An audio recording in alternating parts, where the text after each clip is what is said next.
Hi, everyone. I am Will Henry, the filmmaker and producer of the documentary film The High Frontier, the untold story of Gerard K. ONeill. Today on the show, we're going to be talking about the man, Gerard K. ONeill, who inspired people like Jeff Bezos, Elon Musk, those leading the space race of today. We're going to be talking about Jerry's Kids, the underground movement that is resurfacing to make a better planet by venturing out into space. And lastly, we'll be talking about how religion and politics in the 80s blocked us from space travel when we had the technology. Stay tuned. Congratulations! You are tuned into Dov Baron's Leadership and Loyalty Show, the #1 podcast for Fortune 500 executives and those who are dedicated to creating a quantum leap in leadership. Your host, Dov Baron. He's an executive mentor to leaders like you, a contributing writer for Entrepreneur Magazine, CEO World, and he's been featured on CNN, Fox, CBS, and many other notable sites. Dov Baron is an international business speaker who was named by Inc. magazine as one of the top 100 leadership speakers to hire. Now, over to Dov Baron. Welcome, dear friends, fans, and fellow aficionados of leadership excellence. Thank you for joining us on this episode of Leadership and Loyalty Tips for Executives. Hey, would you do me a quick favor? Send me a note, DM me on one of the 4 big social media outlets, and tell us what platform you listen to us on. Is it a particular app, or is it Apple Podcasts, or maybe Google Podcasts? However it is, tell us where you are listening in, and maybe tell us one of your favorite episodes, because I'm going to pick a winner. I'm going to offer a prize valued at $1,500, so let me know. All right, let me ask you, what do you need to do to up-level your leadership? How about thinking beyond either or? You see, we as humans have a propensity to think in absolutes. We say, fire the team member or keep the team member. We have to do this or we have to do that. But what I'd like you to consider is that the most profound and innovative technologies tend to be in the and, not in the either or, but in the and. So what about confronting the really big questions, the really big problems that we face? Who can we look to who can teach us the and way of thinking? Well, stay tuned, because that's where we're going on today's show. I'm your host, Dov Baron. I'm here to assist you tapping into the one thing in your business that changes everything by transforming meaning into action. Curious to know more? Simply go to dovbaron.com. This episode of Leadership and Loyalty is brought to you in part by our other podcast, Curiosity Bites. Curiosity Bites is the answer to the question, how do we bring people together who may completely disagree? This is exactly what your heart, your mind, your soul has been craving. It's your chance to sit in on some real, deep, and meaningful conversations with some of the world's most interesting people. Simply go to dovbaron.com and find out how you can sign up for and sink your teeth into the delicious Curiosity Bites. As always, you can find both of our shows on Apple Podcasts, iHeartRadio, or wherever you tune into radio, or you tune into the podcast, rather. We always need your help in staying relevant, though, so please get over there. Do us a favor, rate, review, and subscribe to the show. We really appreciate it. If you are a regular listener, a big thank you to you for making us the #1 podcast globally for Fortune 500 listeners. And we're honored and grateful to be cited by Inc.com as the #1 podcast to make you a better leader.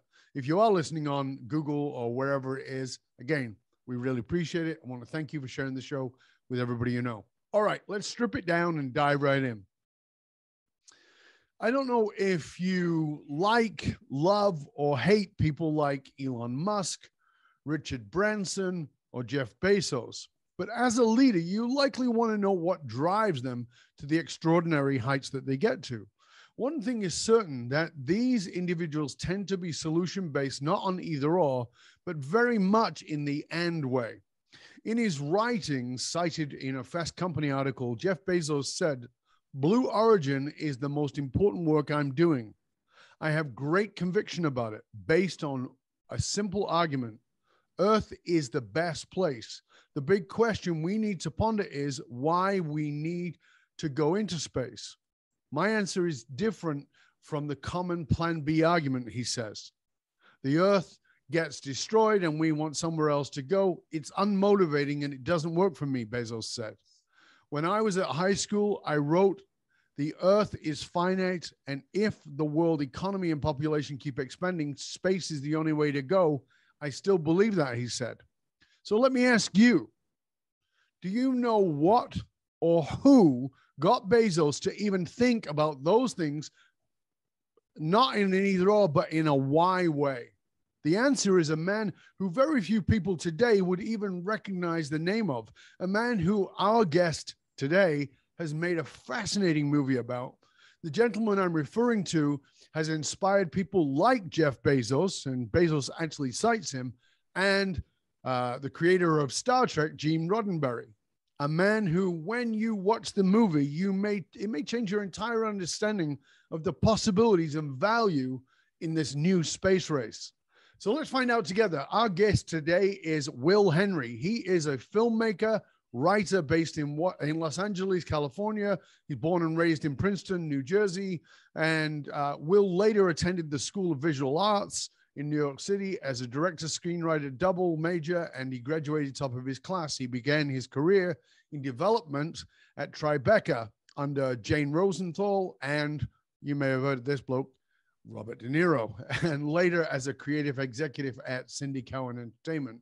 Will Henry then moved into the independent film industry as a filmmaker and writer. Shortly after relocating to Los Angeles, gained recognition for his first feature documentary entitled The High Frontier, the untold story of Gerard ONeill. Will is a senior producer at Multiverse Media.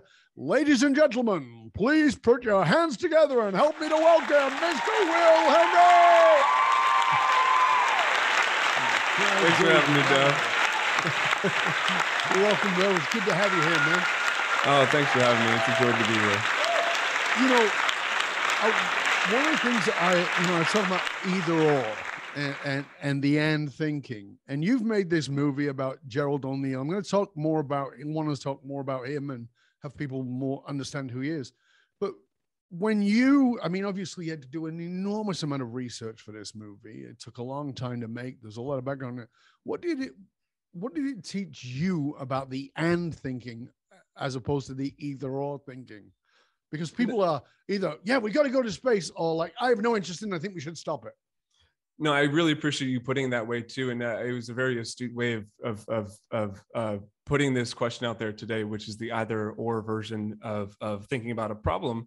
But was the and answer is that what people should really be doing. And that permeates all of not just the space industry, but what ONeill was telling people, which was that, I think today you have people who are saying, should we build ONeill cylinders in space, these rotating colonies in in Earth orbit? Should we be, terraforming Mars? Should we be going to Europa? Should we be going to the moon? Where should we be going? And everyone is sort of picking sides. And a lot of the people like myself are trying to get out there and say, we're not picking something. We need to do all of these things. Right. And that's what Dr. Gerard ONeill was so fixated on, was saying that here's my best idea. Here's what I'm going to add the best perspective on. This is the best thing I can come up with. I can prove that this is going to work, but we need to do all the rest too. We need to do the and.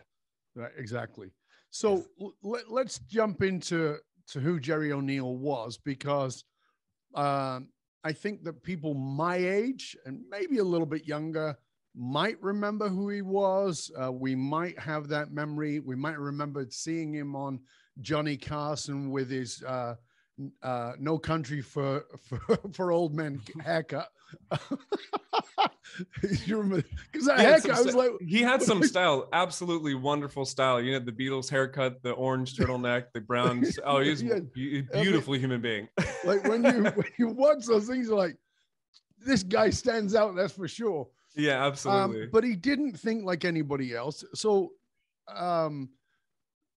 sort of give our audience an understanding of who this guy is, who, again, as I said, that most people may not have heard of, although you can go back on YouTube and find him on Johnny Carson. Yeah, absolutely. I and it's really kind of unfortunate that people don't know who he was. And that's partly why we made the film, because some people called him the Steve Jobs of his time. He was a prolific physicist, inventor, and was best known for a book he wrote, The High Frontier, which laid out mathematically how we could build freestanding space habitats in places called the Lagrangian points, which are these stable gravitational points between Earth and Moon.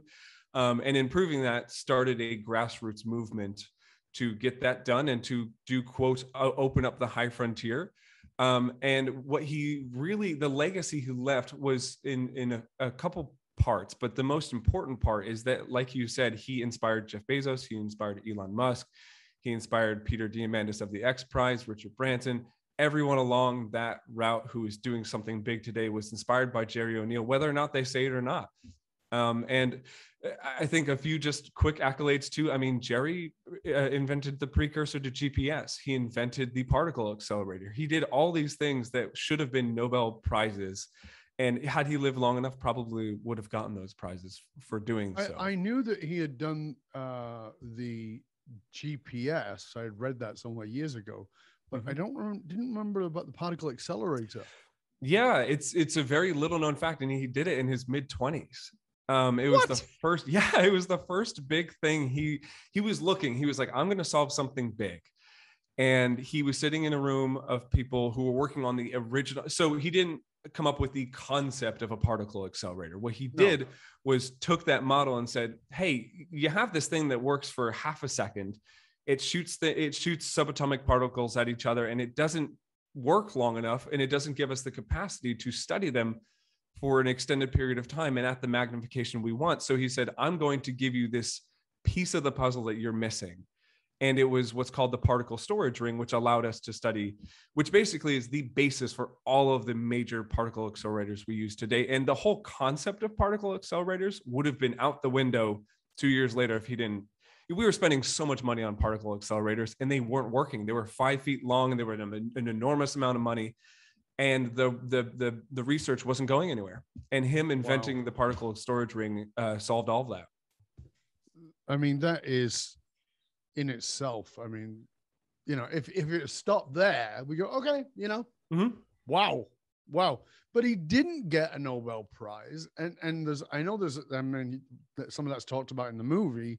There's a certain controversy around that because he was, you know, you talked about Jobs, and Jobs as an example.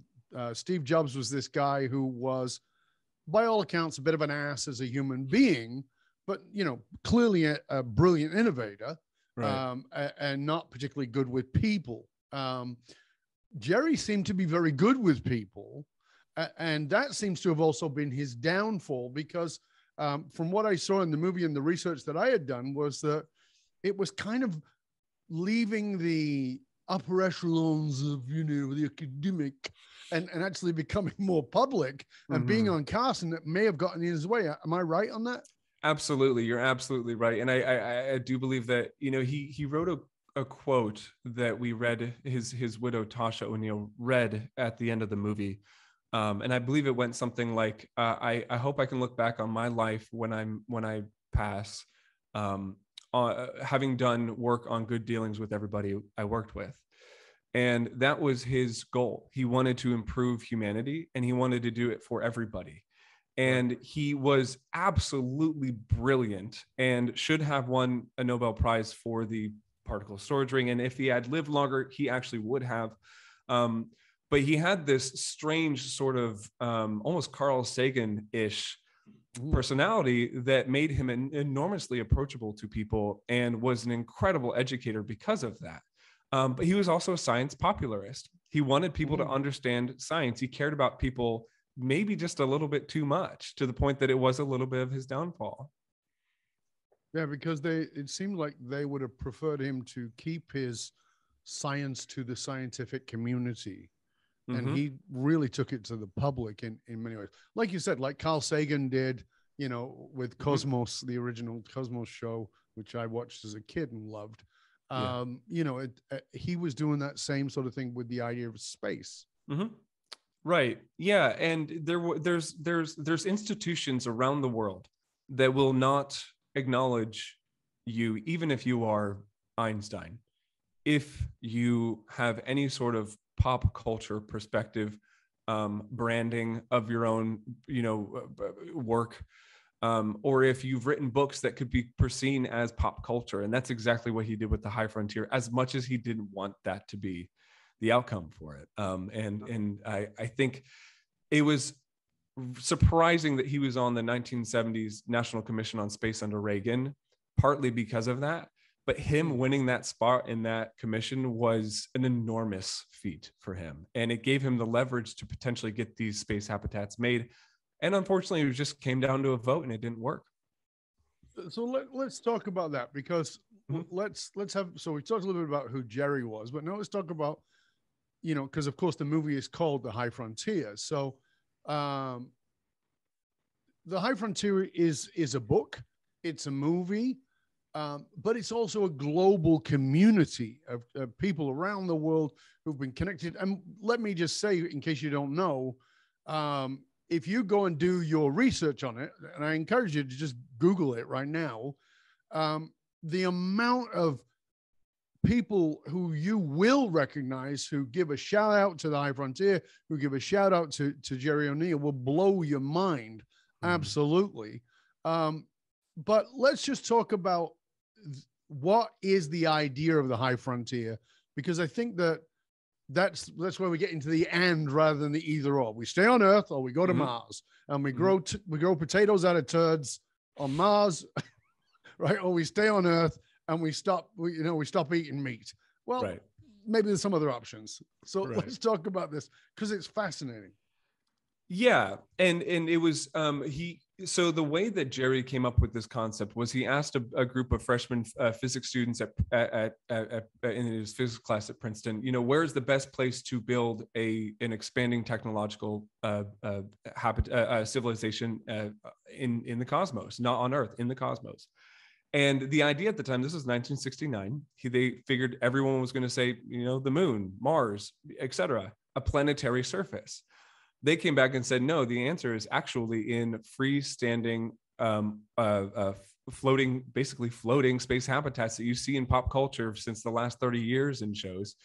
Like Babylon 5, they had them in Babylon 5, but these rotating space habitats that would allow us to extend humanity beyond Earth, but not rely on the planetary surfaces that we just immediately jump to. We imagine, of course, it's going to be Mars. Of course, it's going to be the moon. It turns out that the and was, let's also do these rotating space colonies, because they give us a lot of things that planetary surfaces do not. The biggest one being gravity. And on a planetary surface like Mars, you're jumping into a gravity well. And the metaphor that he would use was say, you know, if you want to build a castle at the top of a mountain, why are you going to bring everything from the bottom of the mountain to build it at the top of the mountain? Why not use the resources at the top of the mountain to build the castle up there? And so that's what he was realizing. You know, we could save all the money that it would take to go in and out of gravity wells, in and out, if we just built in these stable gravitational places in space known as the Lagrangian points, L4, L5. And we could, you know, fill them with, you know, just your favorite places on Earth. They would look just like the places on Earth that you love the most. They'd have, you know, grass, water, trees, they'd be cities, they'd be towns. And the fact that we'd be able to control the gravity by spinning this at a certain speed. And there was obviously a lot of thought and math that went into that, because there's a lot of human fears about doing something like that. I have my own fears about what it would be like to live in one of these things. But he showed by first principles of physics that it was doable, and it was something that we could replicate over time and would become very beneficial for people to build, because we could get people off of Earth. We could get people off of Earth and start working on population issues. We could start working on pollution and climate issues. And we could allow Earth to, in a sense, restore itself and kind of put a pin in the climate issue for a little while here. And he believed they would also solve things like, you know, the rising issues of war that were going on. I mean, this is 1976, so there was Vietnam and all those so forth. And there was also the Cold War. Right? Yeah. Potential nuclear holocaust between then the Soviet Union and America. I mean, I remember being a kid and watching movies on TV where that was a constant threat, you know. So, I mean, I think that that was on a lot of people's mind, you know, even when it was tear down this wall, Mr. Gorbachev, you know, it still was right there on the edge. There was a lot of those kinds of threats that were imminent. And I think that I don't think I know psychologically, you know, human beings tend to be well motivated by a severe threat when there's like, okay, now we got to do something. And for me, all that seems to say, okay, you've got this impossible idea. You know, when I say impossible idea, I mean to the general public who's not a physicist, like, you want to build these rotating places in space that will look like Earth. They'll have grass, they'll have sunshine, they'll have gravity or lack thereof as you choose, to float around with your own packs on, and you know, all these things, and fields and rivers and blah, blah, blah, and cities. Okay, that seems a bit sci-fi, but you say it can be done. You say the physics backs it up. And what's more, Jerry said we can do it in the 80s. Right? Now, hold on a second. Let me just take a step back. That was the 80s, 40 years ago, approximately. And I don't see too many of them. Yeah. And meanwhile, we're still talking about climate change in a far more radical way. So, you know, was his, you know, we talked about his popularity getting in the way of his Nobel Prize because of the scientific community. All right. So now he's got the popular community, but it doesn't happen. Right. What did you discover in the making of that movie? Well, you know, the really unfortunate part is that they were so close in actually getting this funded by NASA. I think there was something like a $60 billion check sitting on the table that just had to be voted for. And it came down to a few congressional members and Senate members who decided this cannot happen, and I will not let it happen. And the swing vote made it happen that it would not happen, and they shut it down. And it was unfortunate because the way that you described it was very perfect. There was all these people inspired by the Star Trek show, and that entire community was really just an imaginative, let's think about everything that's not Earth, because Earth is in peril right now. The fear of nuclear war is growing, and we were afraid every single day at that time that Earth could be done in an instant. And that's why when Jerry came out and said, here's how we can do it, and here's the math, and all we need is someone to pay for it, millions of people around the world quit their jobs and said, I'm going to help you do this. I'm going to help you build all the infrastructure and all the engineering, all the proof of concepts that we need to do to prove it to NASA that we need to do this. Let's do it. And if it's not NASA, maybe it's a different country. And Jerry didn't care who did it. He just said, we need to do it. We need to, as a civilization, make it happen. And unfortunately, like I said, it was brought very close to fruition in the United States Senate, and a few senators shot it down. And within that year, the Challenger disaster happened, and Jerry was diagnosed with unfortunately leukemia. And his ability to oversee this movement sort of faded. And it you know, you look at companies like SpaceX and Blue Origin, and if you were to remove Elon Musk or remove Jeff Bezos, you would imagine that they would still continue, but there's still a doubt of whether or not that they could, in a way, because there's that sort of like just that leadership that comes along with those individuals, that if they're not there, would they survive? And unfortunately, because Jerry's movement was a small, low-funded grassroots movement in the private sector in the 70s and in the 80s, it just stalled. It just stopped. When Jerry was diagnosed with leukemia, things kind of just sort of petered out, and there was no fight left. Was there nobody to pick up the baton? So, you know, in our research, we found a few people that were a little bit surprised didn't pick it up. Right. But what ended up happening was something a little bit more beautiful, I think, which was that you had hundreds of people getting together at the end of Jerry's life, you know, meeting in the quad at Princeton University. And, you know, they all had a beer in their hand, and they all toasted and said, you know, Jerry may have died, but let's go out there and let's make it happen still. Let's go and let's all split up. Let's all be successful in something, whether it's business or science or, you know, just or politics. Let's all go out there, become really important in our own fields, and then come back in 30 years and try to make this happen. And that's exactly what happened. That's where we are today. I think that there was no way that this would have happened in the 80s. I think it was just so egregiously expensive to actually happen. And the fact that it happened this way is almost more beautiful. It's just unfortunate because he won't be here to see it. So I in the second part of the show, I want to talk more about how it's coming together now with these 30-year-on people. But before we do that, I want to make sure that we understand, like, why was those few votes against?